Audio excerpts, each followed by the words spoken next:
Hello नमस्कार, मैं doctor Rajneesh Kumar आप सभी का एक बार फिर से हार्दिक स्वागत करता हूं। आज के वीडियो लेक्चर में हम चर्चा करेंगे आप सभी के कमेंट्स पर आधारित प्रश्नों के ऊपर। ज़्यादातर सवाल कमेंट्स के रूप में यही पूछे गए हैं कि हमने आपके गाइडेंस के मुताबिक संबंधित परीक्षाओं से रिलेटेड जितनी भी किताबें होनी चाहिए खरीद लिए हैं, चाहे वो मूल किताबें हों, सहायक किताबें हों या फिर प्रैक्टिस सेट से संबंधित किताबें हों। हम उसे अपने टेबल इत्यादि पर भी रख लिए हैं। फिर भी समझ में नहीं आ रहा है कि संबंधित परीक्षा की तैयारी कहाँ से करें, उसकी शुरुआत कैसे करें, क्या पढ़ें क्या छोड़ें। एक तो ये सवाल ज़्यादातर परीक्षार्थियों के मन में आ रहा है। दूसरा सवाल बार बार ये आ रहा है कि तैयारी बहुत दिनों से कर रहे हैं फिर भी ऐसा लग रहा है कि तैयारी कंप्लीट नहीं।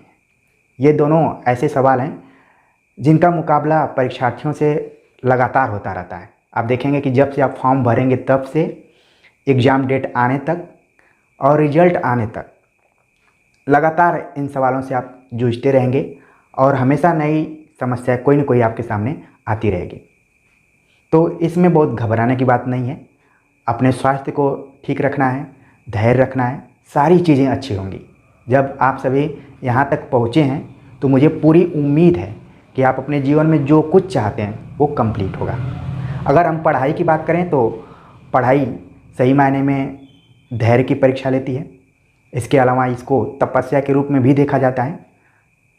तो इसमें थोड़ा सा टाइम लगेगा। और मन की जो बात है तो हिंदी साहित्य में मन को लेकर बहुत सारी कविताएं लिखी गई हैं। चाहे वो मन को नियंत्रित करने की बात हो, चाहे मन को प्रोत्साहित करने की बात हो। आपने अगर हिंदी साहित्य बढ़िया से पढ़ना शुरू कर दिया होगा तो नाथों ने एक बड़ी अच्छी कविता लिखी है मन को नियंत्रित करने की कि 9 लाख पातर आगे नाचे पीछे सहज अखाड़ा, ऐसे जोगी मन खेले अंतर बसे भंडारा। तो है कि तमाम आपको डिस्टर्ब करने वाली चीज़ें आसपास में हों, फिर भी अगर आप अपने मन पर नियंत्रित कर लेते हैं, मन को नियंत्रित कर लेते हैं तो कोई ऐसी चीज़ नहीं है जिसको कि आप पा नहीं सकते। इसी तरीके से एक है कि हमारे मन की तुलना की गई है कि पीपर पात सरिस मंडोला, कि जो हमारा मन है वो भटकने में काफ़ी माहिर है इधर उधर। वो पीपल के पत्ते के समान होता है, हमेशा गतिमान रहता है। तो आप इसी बहाने कमेंट्स कर ज़रूर बताइएगा कि इसमें कौन सा अलंकार है। कई बार परीक्षाओं में पूछ लिया जाता है। ठीक है, बीच बीच में कोरिलेट करके मैं बताता रहूँगा आपको।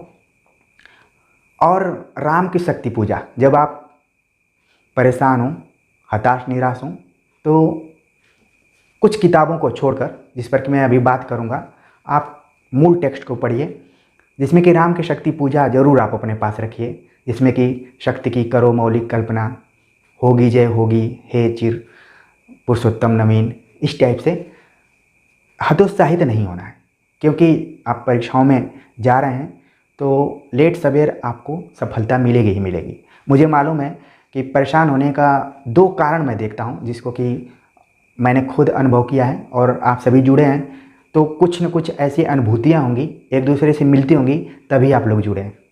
एक तो होता है कि जिस परीक्षा को आप देना चाहते हैं उसको पास करके इस बेरोजगारी से मुक्ति आपको मिले। दूसरा है कि सामाजिक उलाहनाओं से आप मुक्त होना चाहते हैं कि आप सक्सेस हो जाएंगे, सफल हो जाएंगे तो आपको कोई उलाहना नहीं मिलेगी, ये माना जाएगा कि आप अपने जीवन में सफल हैं। तो 2 ऐसे कुछ प्रेशर हैं, दबाव हैं, जिनसे कि आपको कई बार घबराहट सी होने लगती है। मुझे नहीं मालूम कि इस चैनल पे किस किस पृष्ठभूमि के लोग जुड़े हुए हैं। हो सकता है कुछ लोग वर्किंग हों, कुछ लोग हाउस वाइफ हों, कुछ लोग केवल परीक्षा की तैयारी करने के लिए एकदम फ्री हों। तो सबका मैनेजमेंट अलग ढंग का है। तो मैं कुछ पॉइंट्स पर बात करूंगा और धीरे धीरे आपको लगेगा कि हमें संबंधित परीक्षाओं की तैयारी कैसे करनी है। जब मैं संबंधित परीक्षाओं की तैयारी कर रहा हूं तो आप अपने अपनी परीक्षा से इसको जोड़ लीजिए। अगर आप परीक्षाओं में उतरने जा रहे हैं तो पहले आपको कुछ प्लान करना पड़ेगा।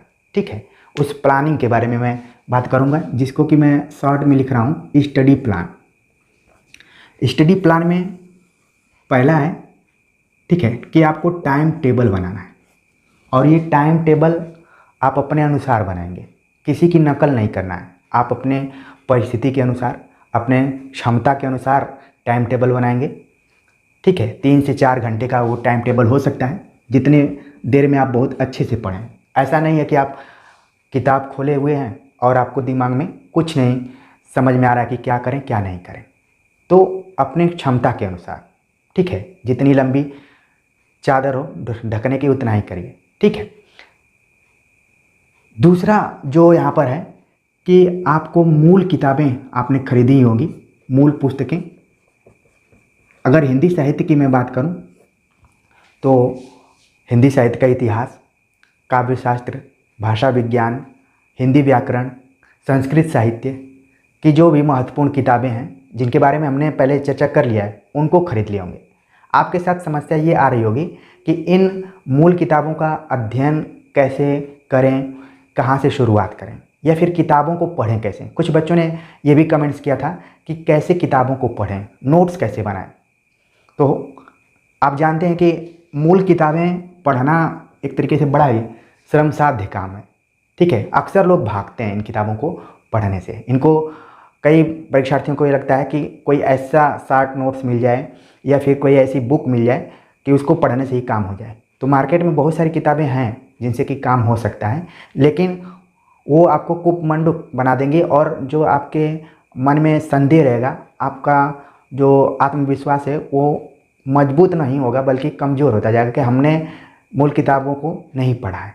ठीक है, और मेरी भी यही कोशिश रहती है, जब भी मैं आप सभी के लिए कुछ लेक्चर तैयार करता हूँ तो व्यूज पाने के लिए कभी मैंने कोशिश नहीं की। हमारा यही रहता है कि हम आपको व्यू दें, यानी कि दृष्टिकोण प्रदान करने की कोशिश करें। आपके पर को यानी कि पंख को मैं मजबूती प्रदान करूं, उसको कतरने का प्रयास न करूं। इसीलिए आपने देखा होगा कि मैंने कभी कोई गारंटी, वादा इस टाइप का नहीं किया होगा कि मैं गारंटी देता हूं कि ये काम मैं कर दूंगा या फिर ये वादा करता हूं कि ये कर दूंगा। मैं काम में विश्वास करता हूं और किसी भी पेड कोर्सेज कराने वाले चैनल से भी आप देखते होंगे निरंतरता इसमें रहती है।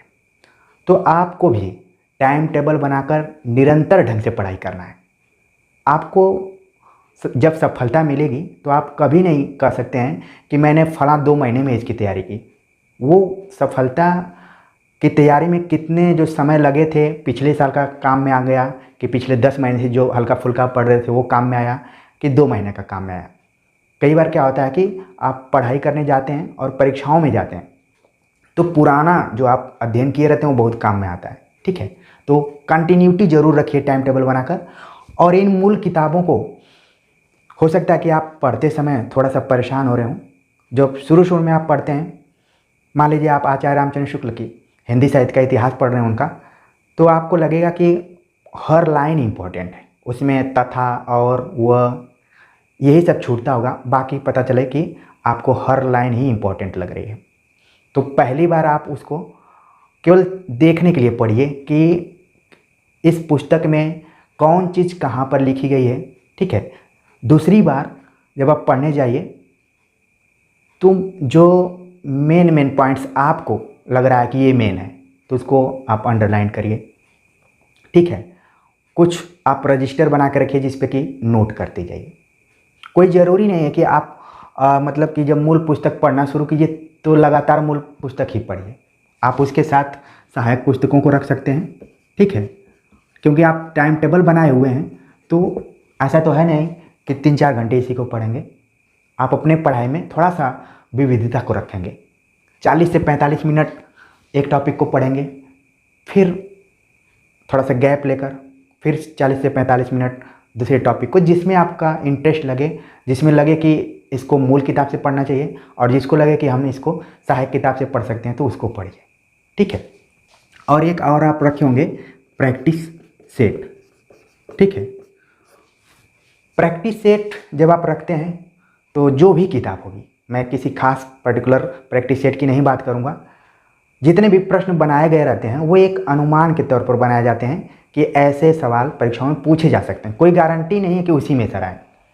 अगर आ भी रहा तो ये एकमात्र संयोग ही कहा जा सकता है कि उसमें से आया हुआ है। अगर आप पिछले वर्ष के प्रश्न पत्रों को हल कर रहे हैं तो केवल आप अनुमान लगाने के लिए हल कर रहे हैं कि पिछली बार इस तरीके से सवाल आया हुआ था। ये कोई ज़रूरी नहीं है कि वो उसी टाइप का सवाल इस बार भी आए। ठीक है ना, हर परीक्षा अलग ढंग की होती है। भले सबका सिलेबस सब कुछ एक हो, आपने भी अनुभव किया होगा, जो 2-3 बार एग्ज़ाम में बैठा होगा वो मेरी बातों से सहमत हो रहा होगा कि नहीं ठीक कह रहे हैं, ठीक है ना। इसलिए हर एग्ज़ाम आपके लिए नया हो सकता है। आप पिछली बार के क्वेश्चन पेपर के आधार पर नहीं तैयारी कर सकते हैं कि पिछली बार इजी आया था तो इस बार भी इजी आएगा। आपको एक कॉमन तैयारी करना है, ठीक है, और तैयारी पर ही फोकस करना है। आपको परिणाम पर फोकस नहीं करना है, नहीं तो फिर आपको बेचैनी होगी, दिक्कत होगी।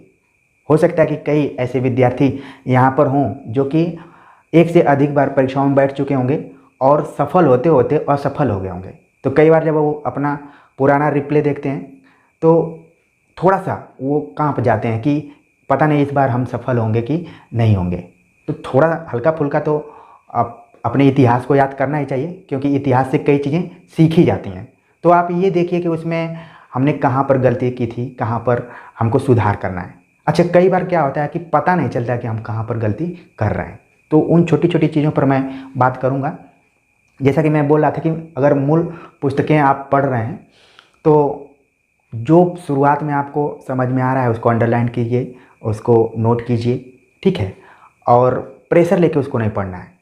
नहीं तो आपको लगेगा कि मैं मूल किताबों को पढ़कर अपना समय नष्ट कर रहा हूँ, तो फिर दिक्कत होगी। ये क्या है, ये सृजनात्मक काम है, ठीक है, सृजनात्मक और रचनात्मक काम है। तो इस किताब को आप जितनी बार पढ़ेंगे, मूल पुस्तकों को जितनी बार पढ़ेंगे, चाहे वो आचार्य रामचंद्र शुक्ल हो, चाहे प्रेमचंद हो, चाहे निराला हो, जो भी मूल टेक्स्ट हैं, जितनी बार पढ़ेंगे उतनी बार आपको कुछ नया मिलेगा उसमें। इसीलिए तो इसका महत्व है, नहीं तो फिर ये गाइड नहीं बन सकता था। तो कहने का मतलब ये है कि मूल पुस्तकों को अगर 1 बार 2 बार 3 बार आप पढ़ लिए हैं तो इसका मतलब नहीं कि वो कंप्लीट हो गया है।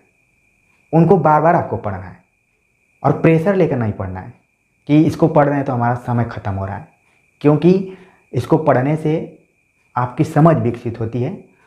और इन्हीं मूल पुस्तकों से ही तो ये सहायक पुस्तकें बनी हैं। सहायक पुस्तकों को जब आप पढ़ते हैं तो आपको लगता है कि आपकी तैयारी हो रही है, आप सारे पॉइंट्स को कवर कर ले रहे हैं। फिर भी क्यों ऐसा होता है कि आत्मविश्वास में कमी रहती है कि हमने कुछ छोड़ा तो नहीं है, ठीक है। तो सहायक पुस्तकें वैसी ही हैं, जैसे आप कभी ये प्रयोग करिएगा कि एक लोटे में पानी भरकर उसको गिराइएगा, फिर उतना ही पानी भरकर फिर गिराइएगा, तो वो उतना ही जगह घेरता है, ठीक है। तो ये उस पात्र के समान है जिसमें कि जितनी जानकारी दी गई है, सीमित जानकारी दी गई है। इसको पढ़ने से भी आप सफल हो सकते हैं, लेकिन केवल इसी को नहीं पढ़ना है, ठीक है। बीच बीच में इसको भी पढ़ते जाना है। जो टॉपिक आपको नहीं समझ में आ रहा है, या फिर आप दृढ़ संकल्प करके सिलेबस में लगी हुई जितनी भी किताबें हैं उनको समय रहते पढ़ सकते हैं। इसके लिए आपको कम से कम 5-6 महीने का समय बनाना पड़ेगा, ठीक है ना, तभी हो सकता है। सहायक पुस्तकों को आप रिवीजन के तौर पर हमेशा देखते रहिए। मतलब कि मूल किताब पढ़ रहे हैं तो अगर ये 2 घंटे किताब पढ़ रहे हैं तो 1 घंटे इसको भी पढ़िए, ठीक है ना, क्योंकि प्रोसेस के थ्रू पढ़ेंगे तो ठीक रहेगा। प्रैक्टिस सेट आजकल ऐसे आ रहे हैं कि जिसमें कि पिछले साल के भी क्वेश्चन रह रहे हैं और कुछ उसमें प्रकाशक द्वारा भी क्वेश्चन सेट बना दिए जाते हैं। तो मात्र आपकी पढ़ाई का एक मूल्यांकन आप कर सकते हैं, क्वेश्चंस को हल कर सकते हैं, ठीक है, टेस्ट कर सकते हैं अपने को। लेकिन आप अपने से भी प्रश्न बनाने की कोशिश कीजिए। आप देखते होंगे कई बार कि आप लोगों के लिए तो मुझे पढ़ना ही पड़ता है और मैं नोट्स भी बनाता हूँ, और फिलहाल मैंने खुद से क्वेश्चन क्रिएट करने की कोशिश की है जो कि मेरे लिए फ़ायदेमंद होता है। उसके आंसर गलत नहीं होते हैं। और अगर मैं किसी सहायक या प्रैक्टिस सेट से क्वेश्चन सेट करता हूँ तो कई बार उसके आंसर गलत होते हैं, जिसमें कि आप लोग कमेंट्स इत्यादि करते हैं कि फलां का आंसर गलत है, ढेका का आंसर गलत है। तो नॉर्मली इस तरीके से होता है, ठीक है। तो इन 3 पुस्तकों को आपको टाइम टेबल के हिसाब से पढ़ना है और घबराने की बिल्कुल ज़रूरत नहीं है। जैसा कि मैंने मूल की पुस्तकों के बारे में बताया कि ये आपके पर को मजबूत करेंगी, कतरेंगी नहीं। और इन किताबों को जितनी बार आप पढ़ेंगे उतनी बार आपको नई जानकारी मिलेगी। तो कोई ज़रूरी नहीं है कि आप इसको पढ़ते समय समय की बर्बादी समझें या फिर आपका ध्यान भटक जाए कि हम गलत कर रहे हैं, हमारे सारे दोस्त तो इसको पढ़ रहे हैं। मैं बार बार कहता हूँ कि इसी से ये किताब निकली हुई है, तो क्यों ना हम अपने जड़ को मजबूत करें। इसीलिए आपने देखा होगा कि मैं बहुत अपने नोट्स को लेकर या फिर किसी पुस्तक को लेकर बहुत नहीं आप लोगों को बताता हूँ कि सब कुछ इसी में मिल जाएगा। मेरी कोशिश ये रहती है कि क्यों ना आप जड़ तक पहुँचें, ठीक है ना। जड़ तक पहुँच जाएंगे तो फिर कोई दिक्कत नहीं होगी। तो इसी पैटर्न पर आप इसका अध्ययन करते रहिए। और एक चीज़ आप देखिए कि रोज़ एक ही लेवल पर तो आप पढ़ाई नहीं कर सकते। हो सकता है कि आप लगातार 3-4 दिन पढ़ाई किए, फिर कुछ व्यवधान आपके जीवन में आ गया, फिर शुरू किए, फिर व्यवधान आ गया। तो लाइफ में तो ये सब होता रहता है, इससे भी घबराने की ज़रूरत नहीं है। अपने को थोड़ा सा मानसिक रूप से मजबूत करना है। गांधी जी का आपने देखा होगा, उन्होंने एक सिद्धांत एक तरीके से अपनाया था अपने जीवन में कि वो क्या करते थे, संघर्ष, विराम, फिर संघर्ष। ठीक है, आप पढ़िए, फिर आराम करिए, फिर पढ़िए, फिर आराम करिए। इसी पैटर्न पर आप अपनी पढ़ाई करिए। बहुत प्रेशर लेकर या फिर परिणाम को बार बार अपने ध्यान में रखेंगे तो जाहिर सी बात होगी कि आपको दिक्कत होगी। ठीक है, इसी से आप सीख सकते हैं। और समय आपको लगे कि हमने सहायक किताबों का अध्ययन कर लिया है पूरा, इसको अगर हम इलाहाबादी भाषा में कहें या फिर बनारस की भाषा में कहें, खासतौर से दिल्ली में इसका जेएनयू में ज़्यादातर यूज होता है कि चाट गए हैं। ठीक है, कई बार बच्चे बोलते हैं कि पूरा किताब चाट गए हैं। इसका मतलब ये सुनने में तो ये लग रहा है कि पूरा अक्षर अक्षर भी ख़त्म हो गया। चाटने का मतलब कि अपने दिमाग में बैठा लिए, लेकिन ये भी क्या है, अर्ध सत्य है। कोई ऐसा व्यक्ति नहीं होगा जो पूरी किताब को चाट सकता है। ठीक है, पूरा पेज आप पलट कर पढ़ लिए होंगे, सब कुछ हो गया होगा।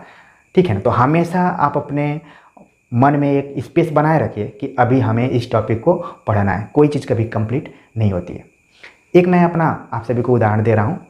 आमतौर पर आप देखेंगे कि बीए तक की जो पढ़ाई होती है वो सहायक पुस्तकों को उस समय गाइड कहा जा सकता है। गाइड और पुराने क्वेश्चन पेपर के आधार पर ही होता है। ठीक है, हालांकि केंद्रीय विश्वविद्यालयों में गाइड बहुत ज़्यादा नहीं चलती है, फिर भी कुछ मोटे तौर पर संपादित किताबें होती हैं जिससे कि काम चल जाता है।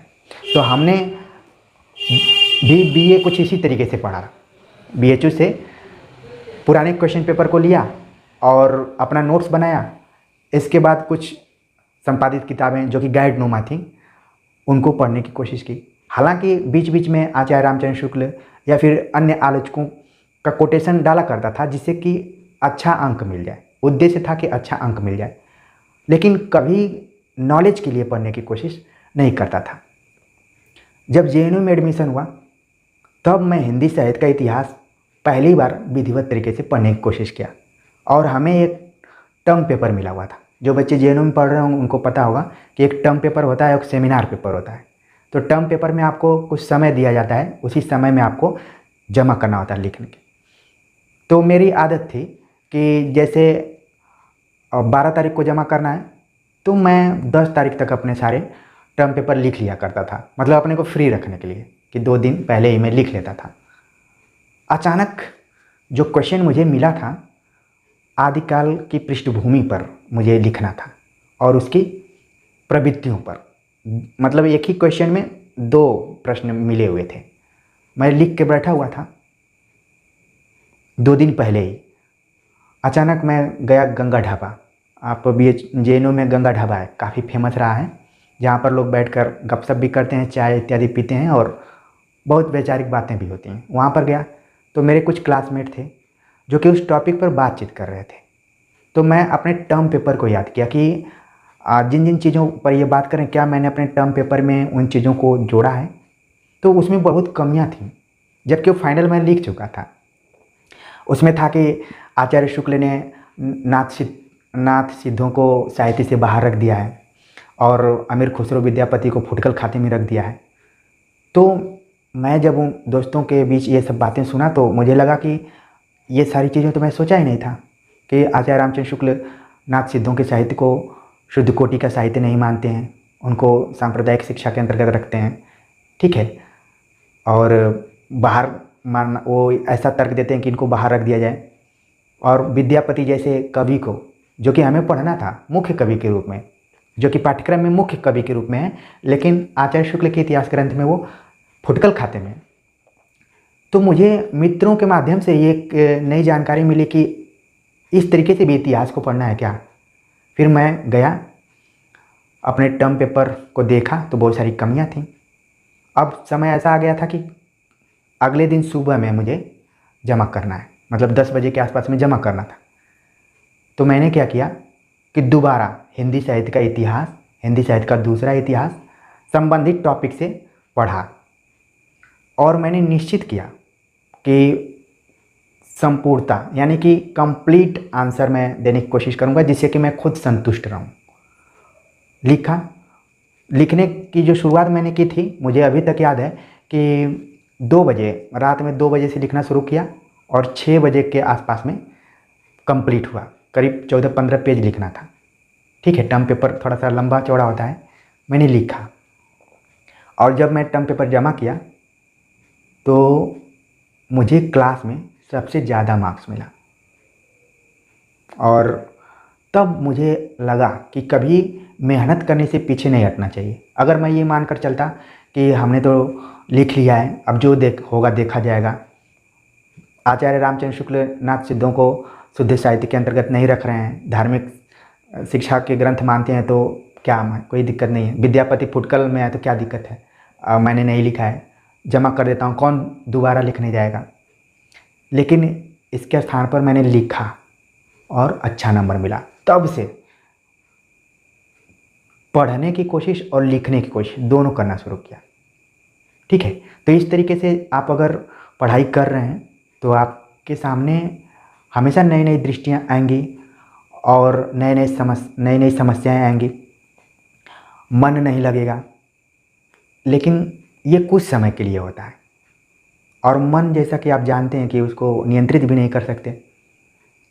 जैसे ही परीक्षाओं की डेट निर्धारित हो जाएगी, वही मन जो लग रहा है कि कुछ भी पढ़ रहे हैं नहीं समझ में आ रहा है, निराशा हो रही है, वही बहुत फास्ट काम करने लगेगा। आप याद करिए, अगर आप साइंस पढ़े होंगे तो साइंस की किताबें क्या हैं, बहुत मोटी मोटी होती हैं। आप फिजिक्स, केमिस्ट्री, मैथ, बायोलॉजी ये सब देखे होंगे। लेकिन जब बोर्ड का एग्ज़ाम आता था तो सारे पेज को हम लोग पलट देते थे और ऐसे लगता था कि हमारी तैयारी कंप्लीट है। एक सवाल बार बार और विद्यार्थियों का आता है, परीक्षार्थियों का, कि चीज़ें याद नहीं होती। और मैं कई बार सोचता हूँ कि हमारा जब से जन्म हुआ है तभी से हम चीज़ों को याद कर रहे हैं। हमें क ख ग घ याद करवाया गया, हमें ABCD याद करवाया गया, हम लोग याद करते रहे, गिनती पहाड़ा सब याद करते रहे। तो क्यों हम लोग जिस चीज़ पर ज़्यादा जोर या ध्यान देते हैं वो चीज़ें याद हो जाती हैं। तो अगर इन किताबों को भी आप पढ़ेंगे तो याद ही हो जाएंगे। ऐसा नहीं है, यहाँ पर बहुत याद करने की आपको जोर ज़बरदस्ती नहीं करना है, चीज़ों को समझना है। और फिर परीक्षा में प्रश्नों को पढ़ने के बाद जो उसके विकल्प हैं, उन विकल्पों से भी टैली करना है, ठीक है। और परीक्षा को तो मैं थोड़ा सा लक और उस दिन का जो दिन होता है वो भी मानता हूँ कि सही रहता है तो सब कुछ ठीक होता है। अंतर कहाँ होता है, सफलता में अंतर ज़्यादातर आप देखते होंगे कि 100 क्वेश्चन है, आपने भी उन 100 क्वेश्चनों में 70 क्वेश्चन सही किया और 30 क्वेश्चन पे आपने तुक्का मारा, उसमें से आपके केवल 10 क्वेश्चन ही सही हुए। आपका जो दोस्त है, या फिर उसको क्या दोस्त बोलेंगे, कॉम्पिटिटर जो है, जो एग्ज़ाम में बैठता है, वो भी 30 क्वेश्चन तुक्के मारे और उसके 20 से 25 क्वेश्चन सही हो गए, तो वो लीड कर गया आपसे। यही अंतर होता है और बहुत खास अंतर नहीं है, ठीक है। तो आज वो लीड किया, आप लगातार लगे रहेंगे, अपने अनुभवों का यूज करेंगे तो अगले दिन आप लीड करेंगे। बस ध्यान रखना है, अपने को मानसिक रूप से मजबूत बनाकर रखना है, धैर्य बनाकर रखना है, घबराना कभी नहीं है, ठीक है। तो उम्मीद है कि इतनी सारी चीज़ें मैंने बताया तो आपको थोड़ा सा राहत महसूस हुई होगी, अच्छा लगा होगा। और समय समय पर हम इसी तरीके से अपने अनुभवों को शेयर करते रहेंगे। आप लोग इस चैनल से जुड़े हैं तो मुझे पूरी उम्मीद है कि आने वाला दिन आपका है। और मैं तो कई बार ये आभास करता हूँ कि आप लोग मुझसे अगर मोटिवेट होते हैं तो मैं आप सभी से मोटिवेट होता हूँ। पिछले 2 साल से मैं काम कर रहा हूँ, मुझे बिल्कुल उम्मीद नहीं था कि इतने सारे लोग जुड़ेंगे, लेकिन एक विश्वास था मुझे कि मैं कंटेंट मेहनत करके प्रोवाइड करवाऊँगा और लोग कंटेंट के साथ साथ तो जुड़ेंगे ही, वो एक कंटिन्यूटी और एक मेहनत करने की जो निरंतरता है उससे भी लोग जुड़ेंगे। इसीलिए कई बार आपने देखा होगा कि सफल लोगों को लोग बोलते हैं कि बहुत मेहनती है वो। ये जो मेहनती शब्द है बहुत छोटा सा आपको दिख रहा है, लेकिन इसमें बहुत ताकत है। तो उम्मीद है कि इसी तरीके से आप मेहनत करते रहेंगे और अपने जीवन में ज़रूर सफल होंगे। मिलते हैं एक नए टॉपिक के साथ, तब तक के लिए नमस्कार।